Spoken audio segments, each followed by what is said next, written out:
Contagem do Homer.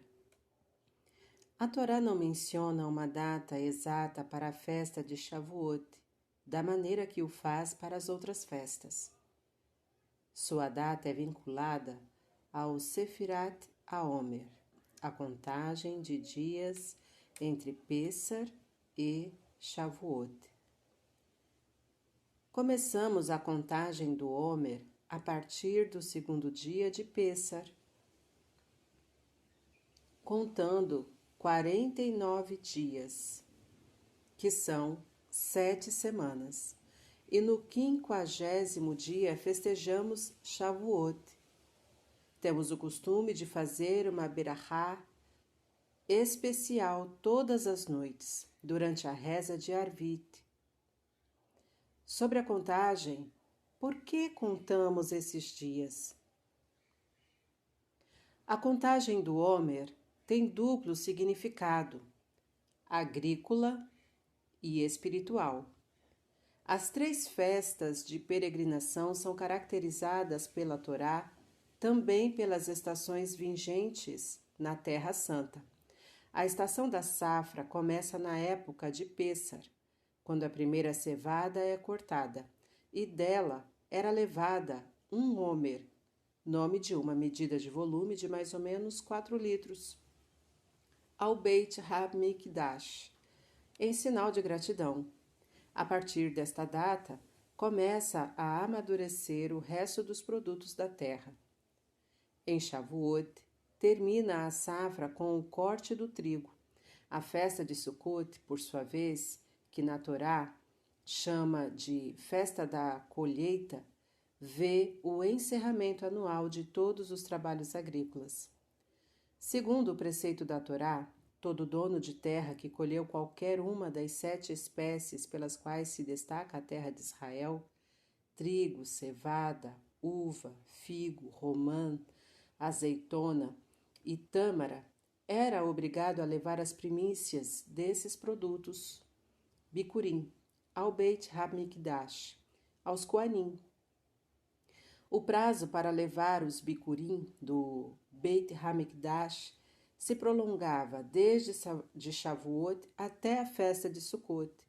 É devido à safra que chega ao seu ponto alto nesta época que essa data é chamada de Festa da Safra, conforme está escrito, e a festa do corte dos primeiros frutos que tiveres semeado no campo. Êxodo, Shemot 23:16.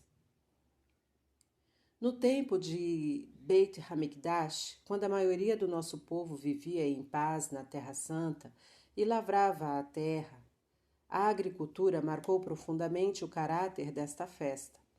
A época de Bicurim era inaugurada com a impressionante cerimônia da apresentação da oferenda dos 2 pães que a Torá chamava de oferenda nova.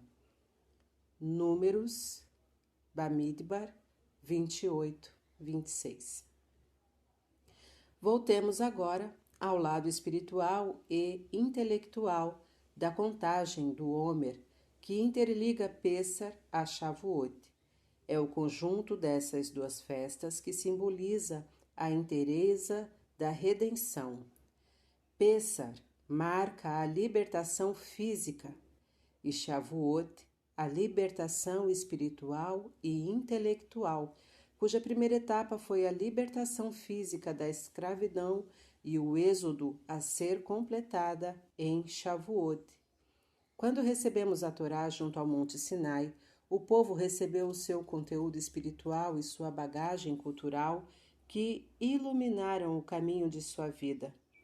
Não basta ser livre para fazer o que se quer, mas precisa ser livre para fazer o que se deve fazer, pois que não há realmente diferença entre quem é escravo de alguém e quem é escravo de seus instintos. Depois da destruição do templo, quando nosso povo se dispersou entre os povos do mundo e se afastou de sua pátria, a alegria do recebimento da Torá, a qual nos foi dada em Shavuot, tornou-se o principal conteúdo desta festa. O próprio nome de festa da outorga da Torá originou nos membros da Grande Assembleia que viveram e atuaram no início da era do Segundo Templo, na época em que foram redigidas as nossas orações. Atzeret é mais um nome desta festa que aparece nas fontes rabínicas. A palavra significa abster-se, isto é, de toda a obra. O que hoje em dia, desde a destruição do templo, é a única imposição da Torá referente a Shavuot, que está em vigor. Há os que consideram a existência dos nossos sábios em chamar esta data pelo nome de Atzeret, um eco da grande polêmica fundamental que havia na época do Segundo Templo entre os saduceus. Mais tarde, sucedidos pelos caraítas, na época dos gaonitas, nos séculos 6 e 11. E os fariseus no tocante à data desta festa, devido à errônea interpretação da expressão bíblica Mimahorat Hashabat, os saduceus e os caraítas consideravam Shavuot uma festa móvel que sempre tinha de cair num domingo. Para marcar sua discórdia, os nossos sábios usavam o nome de Atzeret para deixar clara a diferença entre a festa de Shavuot dos sábios, celebrada sempre 50 dias após Pêssar, com a Shavuot móvel dos saduceus e, posteriormente, dos caraítas. Realmente, Shavuot não conta com preceitos específicos como Pêssar e Sukkot, mas as comunidades judaicas do leste e do oeste supriram ao longo dos séculos essa falta e deram expressão ao significado do dia através de costumes e símbolos que exprimem numa atmosfera singular o significado íntimo desta data. Um dos costumes mais difundidos é comer comidas à base de leite e queijo em Shavuot, havendo para isto vários motivos.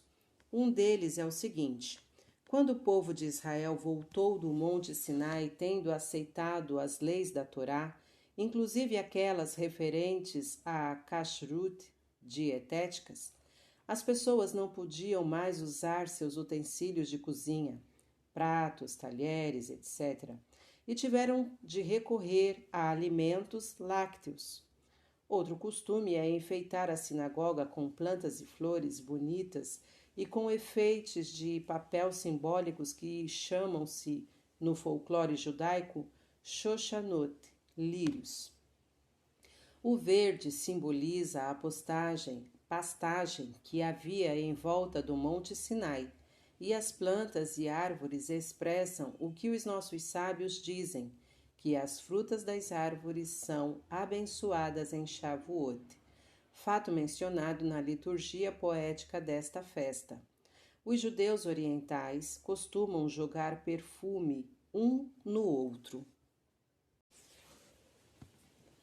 Um costume conhecido, aceito em todos os recantos do mundo judaico, é o estudo da Torá durante toda a noite de Shavuot. Este costume é muito antigo. Os eruditos estudam e se aprofundam na sabedoria da Torá com grande entusiasmo e alegria. Outros recitam o Tikkun, Leil Shavuot, que é uma coletânea de trechos do Taná, e Midrashim, dos nossos sábios, composto pelos cabalistas em Tzefat, no século XVI. Terminado o estudo ao raiar do sol, encerra-se a vigília com a oração matutina festiva. As comunidades de Askenazim têm o costume de ler a poesia escrita em aramaico, conhecida pelo nome de Akdamut, introdução, que compreende 90 estrofes que terminam todas elas com a sílaba Tá, cujo conteúdo é uma canção de louvor a Elohim por ter escolhido o povo de Israel para ser seu povo. uma definição da condição de sua fé em relação à dos outros povos e a expressão da esperança do povo de Israel pela sua redenção no futuro. Seu autor foi o Rabi Meir, filho de Yitzhak Naorai, que viveu na Alemanha na época das Cruzadas, século XI.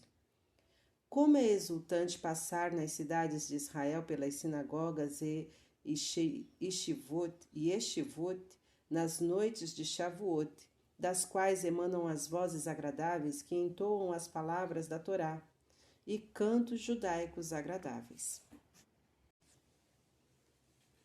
Outro costume sagrado é a leitura do livro de Ruth em Shavuot, um dos 5 rolos das Escrituras Sagradas.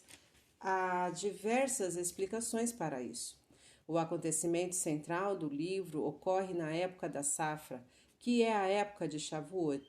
O personagem principal é Ruth, que aceitou a fé judaica, assim como o nosso povo aceitou sua identidade judia. Na festa de Shavuot, além do mais, o livro de Ruth contém a ascendência do rei Davi, que era bisneto de Ruth, que, de acordo com a tradição, nasceu e morreu em Shavuot. Havia comunidades que costumavam introduzir em Shavuot um novo Sefer Torá nas sinagogas com grande festividade, ou outros que, nesse dia, iniciavam as crianças pequenas no ensino da Torá através do ensino das letras hebraicas, por meio de um quadro enfeitado, ilustrado e colorido, encimado com as palavras Torá, Tzivá, Lanu Moshe, Morachá, Keilat Yaakov. A Torá que Moisés nos ordenou é uma herança para a congregação de Jacó. Deuteronômio 33, 4. Outro significado especial que Shavuot tem para os Hassidim é ser esse dia o aniversário da morte do fundador do Hassidismo, o mestre Rabi Israel Baal Shem Tov.